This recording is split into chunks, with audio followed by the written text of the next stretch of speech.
दोस्तों, ये कहानी है दो गरीब किसान भाइयों की। दोनों अलग अलग रहते थे। बड़ा भाई श्याम अपनी पत्नी और अपने बच्चे के साथ अपने घर में रहता था और वहीं पर छोटा भाई घनश्याम वहीं पास ही की झोपड़ी में अपनी पत्नी और दो बच्चों के साथ रहता था। माता पिता के गुजर जाने के बाद दोनों ने अपनी जायदाद का बंटवारा कर लिया था और वे दोनों अलग अलग रहते और अलग अलग खेती भी किया करते थे। उसी गांव में प्रताप नाम का एक बड़ा जमींदार भी रहता था, जो बहुत ही लालची, मक्कार और धोखेबाज किस्म का इंसान था, जो गरीब किसानों से कम दाम पर फसलें लेता और मंडी में जाकर उन्हें अच्छे दामों पर बेचता था। इस प्रकार वह बीच में रहकर बहुत अच्छा मुनाफा कमाया करता था।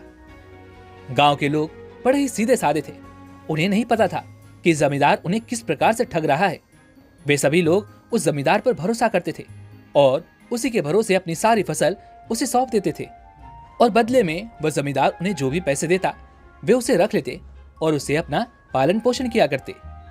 इधर दूसरी तरफ घनश्याम का बड़ा भाई श्याम, जिसे प्रताप जमींदार पर शक होने लगा। वह जानता था कि प्रताप जमींदार हमें किस प्रकार से ठग रहा है।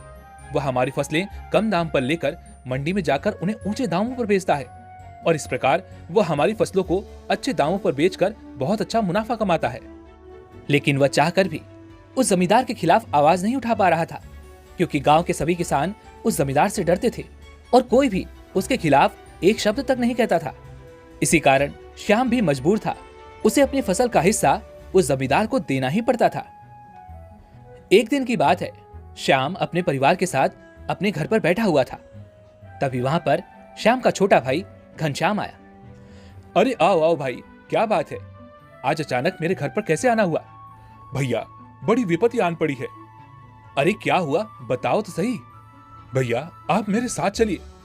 अरे क्या बात है, बताओ तो सही, कहाँ जाना है? आखिर तुम इतने घबराए हुए क्यों लग रहे हो?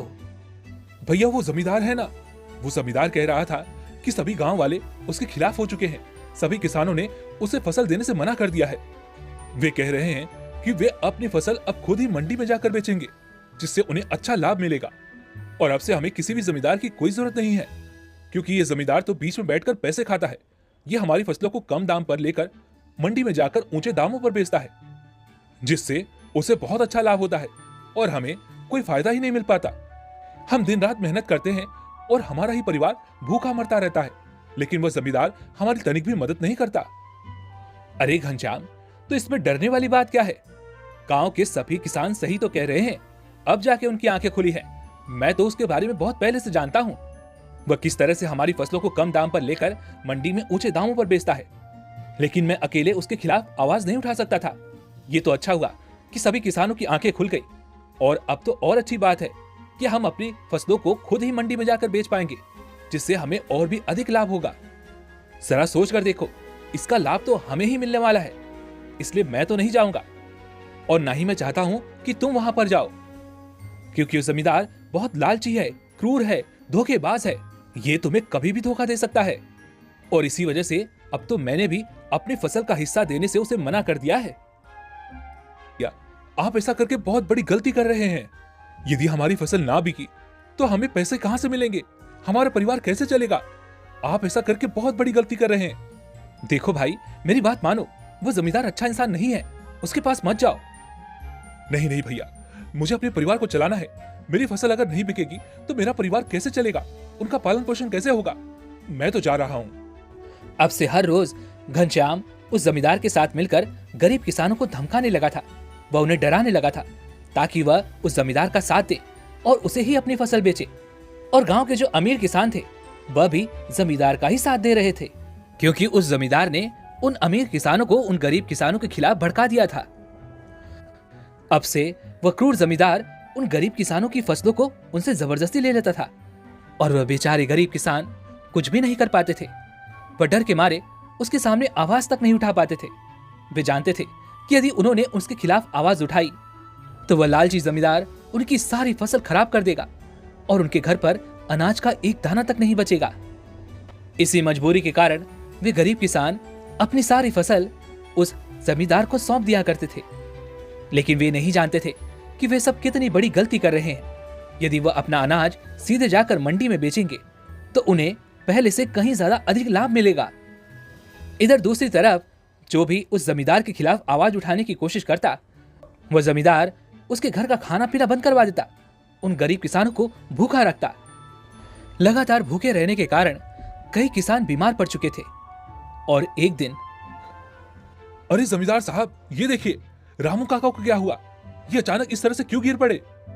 अरे रामू काका, उठिए उठिए, घर जाना है। अरे घनश्याम, इसे घर लेकर जा। अगर ये इतना कमजोर है तो ये अपनी जमीन कैसे संभाल सकता है? कल से इसकी जमीन मैं देखूंगा, कल से इसके खेत का सारा काम मैं देख लूंगा। बोल देना इसे आने की कोई जरूरत नहीं है। वहां पर जो भी अनाज होगा वो अब से मेरा होगा। उस जमींदार की इस हरकत के बाद गांव के सभी लोग उस पर बहुत ज्यादा क्रोधित हो चुके थे, लेकिन वह उसके खिलाफ आवाज नहीं उठा पा रहे थे। सभी बहुत डरे और सहमे हुए थे। तभी एक दिन श्याम अपनी सारी फसल ले जाकर मंडी में खुद ही बेच आता है और उसे बहुत अच्छा मुनाफा भी मिलता है। यह देख घनश्याम सोचता है, अरे भैया ने तो अपनी सारी फसल मंडी में जाकर बेच दी और उन्हें बहुत अच्छा मुनाफा भी मिला, लेकिन मैं तो इस जमींदार के चक्कर में पड़ा हूं, जिस कारण मेरी फसल अब तक कट नहीं पाई और सारी फसल खराब हो रही है। पता नहीं ये जमींदार हमारे साथ क्या करना चाहता है। पता नहीं अभी मुझे इसके साथ और कितने दिन रहना होगा। हे ईश्वर, अब आप ही मेरी मदद कीजिए। सुनो जी, घर में राशन और अनाज खत्म हो रहा है, पैसे भी नहीं है, गुजारा कैसे चलेगा? हम गरीब किसानों का तो फसल ही सहारा होता है ना जी।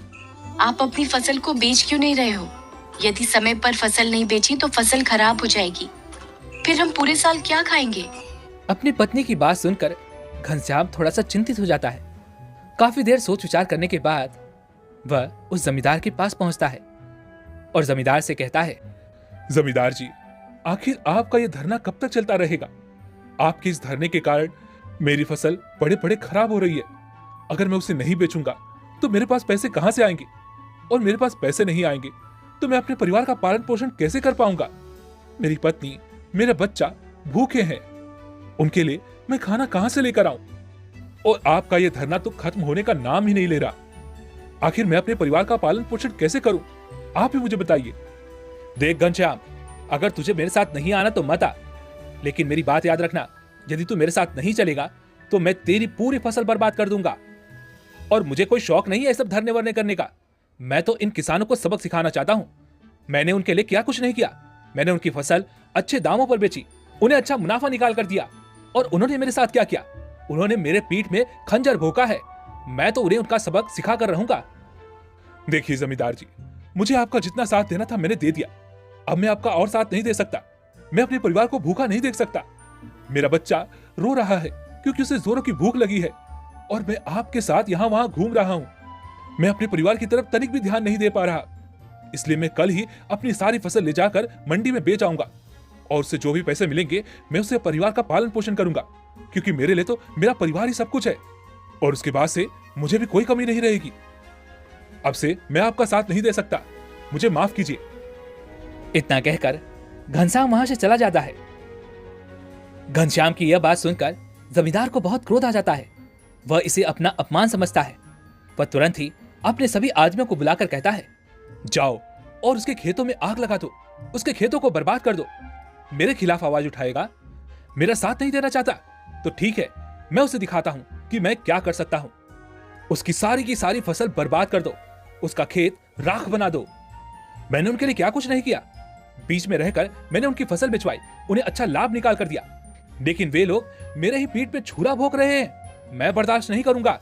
मैं जमींदार हूं, इस गांव का सबसे बड़ा जमींदार। मैं उन्हें सबक सिखा कर रहूंगा। जाओ और जो कहा है वो करके दिखाओ। जमींदार के आदेश पर जमींदार के सभी आदमी घनश्याम के खेतों पर पहुंचते हैं और उसकी सारी फसल में आग लगा देते हैं। देखते ही देखते सारी फसल जलकर राख हो जाती है और उसके बाद उसके सभी आदमी वापस लौट जाते हैं।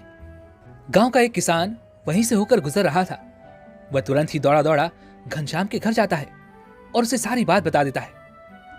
घनश्याम और उसकी पत्नी दौड़े दौड़े अपने खेत पर आते हैं, लेकिन जब तक वो वहां पहुंचते हैं तब तक बहुत देर हो जाती है। सारी फसल जलकर बर्बाद हो चुकी थी। यह देखकर घनश्याम पूरी तरह से टूट जाता है और वह बैठकर रोने लगता है। उसकी पत्नी भी वहीं पर बैठकर रोने लगती है। वह किसान घनश्याम को बताता है कि तुम्हारे खेतों में आग लगाने का काम जमींदार ने किया है। तभी वहां पर घनश्याम का बड़ा भाई श्याम और उसकी पत्नी भी आ जाते हैं। वे दोनों उन दोनों को समझाते हैं, उन्हें चुप कराते हैं। शांत होने के बाद घनश्याम को एहसास होता है कि यदि उसने उस क्रूर जमींदार का साथ ना दिया होता तो आज उसके साथ ऐसा ना होता, वह अपनी फसल आसानी से मंडी में बेच पाता। उसके बाद श्याम अपने भाई घनश्याम को लेकर घर लौट आता है और उसे समझाता है कि उस जमींदार ने तुम्हारे साथ जो कुछ भी किया है उसके लिए तुम्हें उसे सजा देनी होगी। तुम्हें उसके खिलाफ कार्रवाई करवानी चाहिए। तुम्हें उसके खिलाफ पुलिस में कंप्लेन करवानी चाहिए, तभी उसके किए की सजा उसे मिल पाएगी। वरना वो किसी और किसान के साथ भी ऐसा ही करेगा और कोई भी उसके खिलाफ आवाज नहीं उठा पाएगा।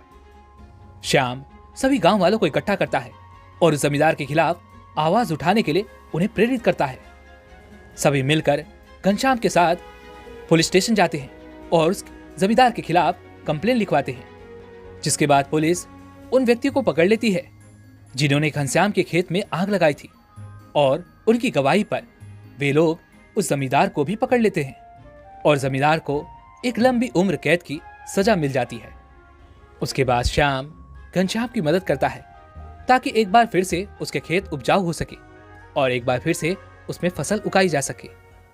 देखते ही देखते श्याम और घनश्याम की मेहनत रंग लाती है और एक बार फिर से घनश्याम के खेतों में अच्छी फसल लहलहाने लगती है। दोस्तों, इस कहानी से हमें यह सीखने को मिलता है कि यदि आप बुराई का साथ देंगे तो आपके साथ भी बुरा ही होगा। आपने तो ये कहावत सुनी ही होगी कि गेहूं के साथ खून भी पीसा जाता है। इसलिए कभी किसी के साथ बुरा मत कीजिए, और यदि कोई और किसी के साथ बुरा कर रहा है तो उसका साथ कभी मत दीजिए। वैसे आपने आज की इस वीडियो से क्या सीखा वो मुझे आप कमेंट में जरूर बताइएगा। और इसी के साथ में उम्मीद है कि आपको आज की वीडियो पसंद आई होगी, तो इस वीडियो को लाइक और अपने दोस्तों के साथ शेयर भी जरूर कीजिएगा। और हमें ऐसे ही सपोर्ट करने के लिए चैनल को सब्सक्राइब और घंटी बटन को जरूर दबा दीजिएगा। तो चलिए फिर मिलते हैं अगले हफ्ते, तब तक के लिए अपना ख्याल रखें। धन्यवाद।